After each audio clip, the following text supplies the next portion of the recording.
Hello YouTubers. Okay. Excuse me.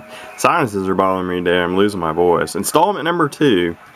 Beginning of anyways for the Lafayette HE-20C. I guess I'm going to start and replace the electrolytic capacitor in the old Vibratrol. Well, Vibratrol made, but Lafayette, you know, branded mic preamp compressor. It's wired in this radio. It's got a 40 microfarad by 250 volt. It's actually an axial capacitor that's in there. And I don't have any axials anywhere near that, so I'm going to have to use a radial 47 by 450. Pretty close on microfarad. I usually go a little higher. Normally I go more than just 7, but you know, that's just all I've got, you know, that's fairly close. Otherwise I'd have to jump up to 100. So I think I'm just going to use the 47 by 450. I'm going to look into the tunable receive. I've done some cleaning on the contacts on this crystal. This is the channel selector switch for the crystal side of the radio.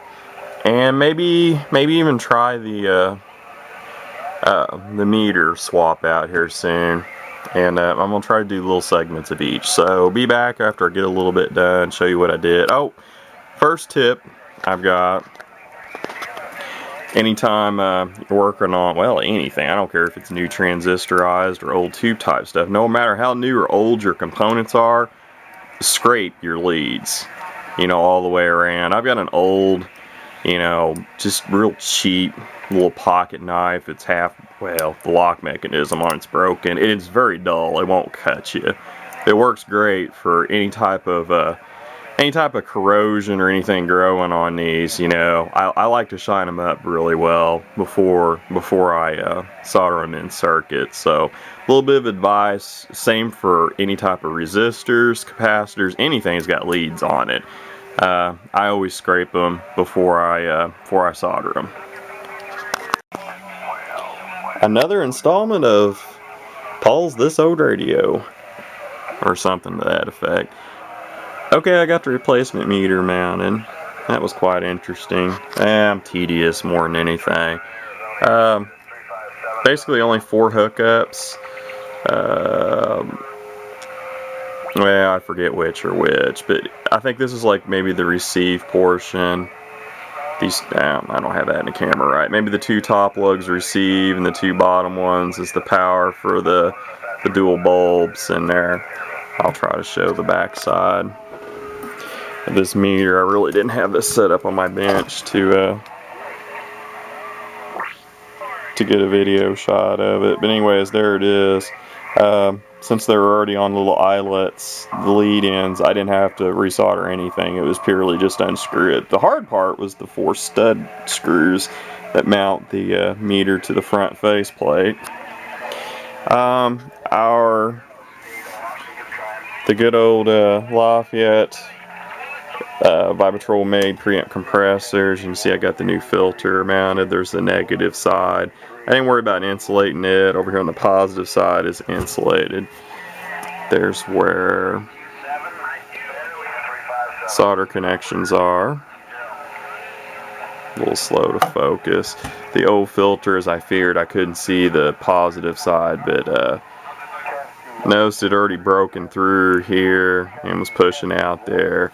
This is an extreme, I mean, this was the original filter, 40 microfarad, 250 working volts DC. That's an oldie there. More than old enough to vote, that's for sure. So I'm gonna fire it up, show another little clip of that of where we are right now. I've put just some regular contact cleaner in the crystal selector, you know, switch. And did use my relay file on a couple of the little contact fingers I could actually, you know, get to, because they had the good old black tarnish on them. So I'm going to fire this up and splice in another clip and show you. Hopefully the meter will be working.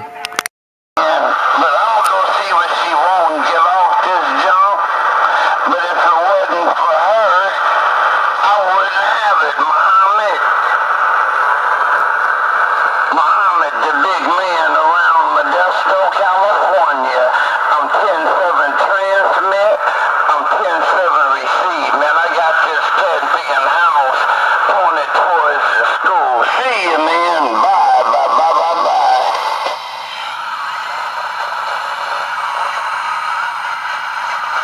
Looks like I need to readjust the S-meter pod on it. It's not quite zeroing. I had it zeroed earlier, but it's changed a little. I'm gonna have to look into crystals. I think there's some that are swapped around. That is receive on 27105, but the TX on that position is actually 27065. So I think there's either they're slid.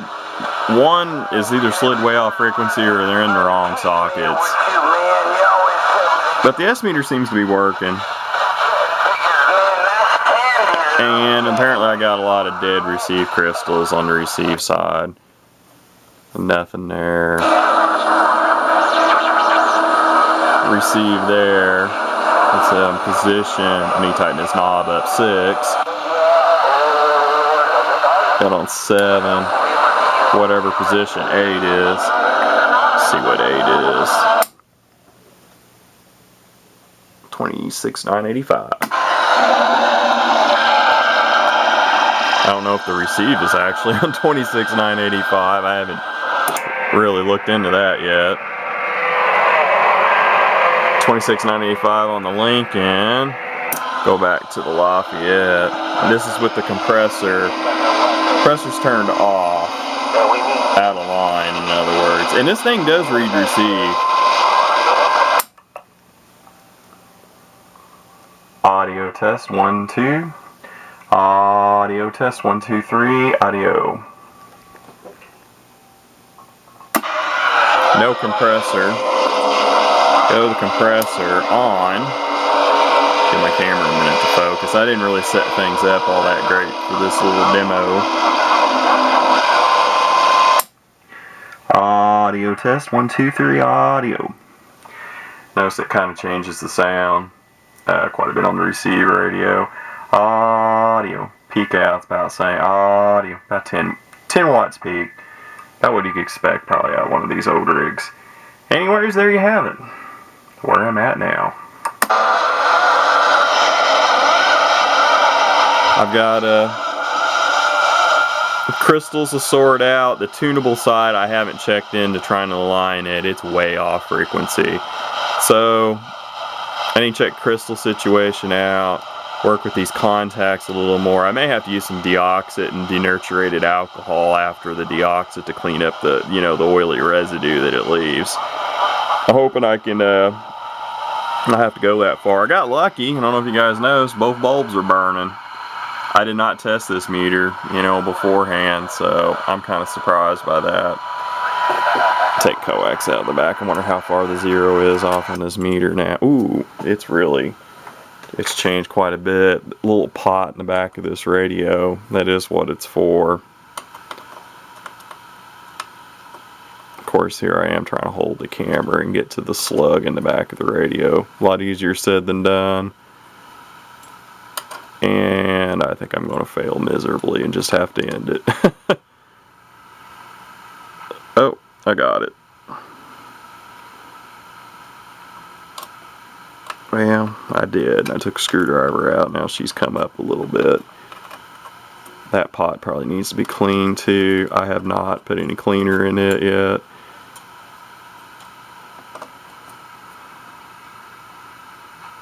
It's a little jumpy. It ain't terrible, but that's pretty close. I'll put the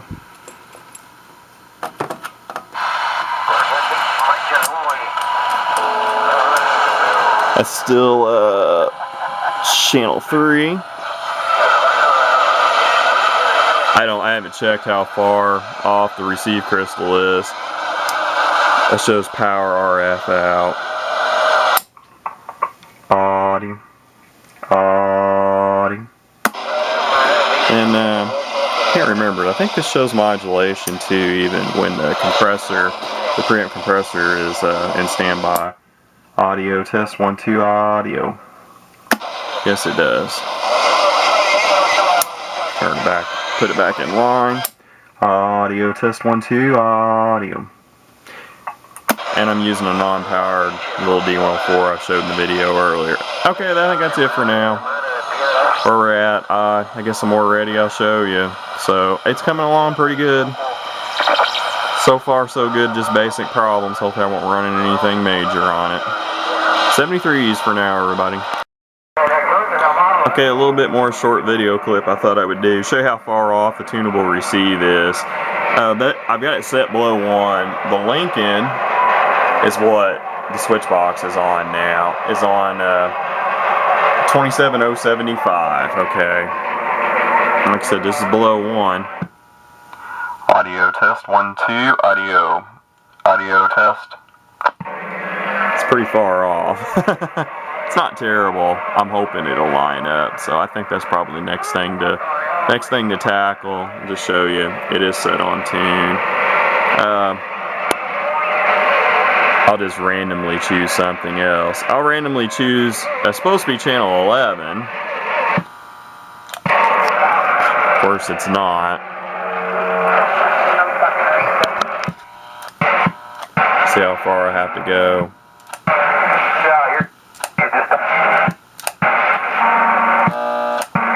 Getting closer. Maybe not. Getting closer finally. Audio test.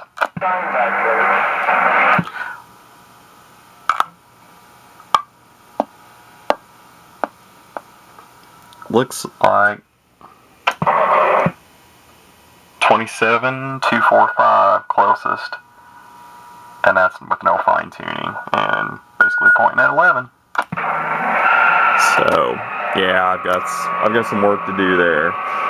Anyhow, that's it for now. Another little update. I got it aligned, the tunable receive. I don't know how long this will last. Turned out the control that I thought it was, the variable capacitor on the bottom side, doesn't have anything to do with it whatsoever. I got lucky and I had a service manual on this, and turns out A7 right there on top side of the radio by the variable tuner / air capacitor for this tunable receive is that's the control. It's got a jam nut on it, and every time I tighten the jam nut up, you know, it's way off. So I'm going to leave the jam nut loose and see how it does. 6 is actually 6. I think I can demonstrate that. Okay, Master Man, have a good day. Hey, 44, you have a good day too around Tuscaloosa, man. Anyway, have a good day. Have a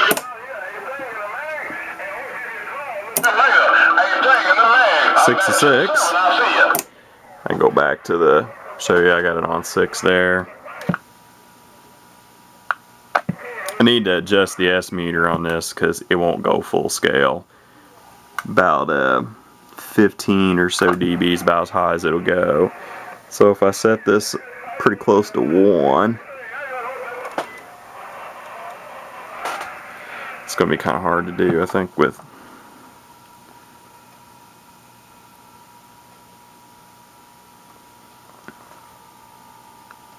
pretty close. Pretty close. It's as close as I'm going to get it anyways. It's good enough. Anyways, I thought I'd do one more little update. And this is probably going to be the end of segment 2. Let's see how long this will be. I don't know if I'll put all these together or how this will end up. And the last segment, maybe get the crystals sorted out, the contacts on the you know, the crystal switching switch, for lack of better words at the moment. But anyways, get them contacts lined out, get these crystal banks lined out, which ones are on, frequency off, or plugged in the wrong places. I think there's some that have been swapped around, and clean it up. And that'll probably be the final segment, you know, and then the end result. I've got the compressor back together. It's got a bulb out of it. I'm gonna have to replace it. There's supposed to be 2 bulbs in that meter. I don't know why these 2 are pretty dim, but it's not really a big deal. They work. I'm not complaining. I'm gonna still try to swap face plates out. I hadn't done that yet either. That's the original face plate. Both of these meters are made in Japan, even though this is American radio. And, you know, there's a different model number on the meter, but they had the same milliamp So, you know, they work the same size and everything, just a little different vintage. So I'm going to swap these faces out, or try to. They should swap. Okay, that's it for now. You know, and probably do a new segment for the rest.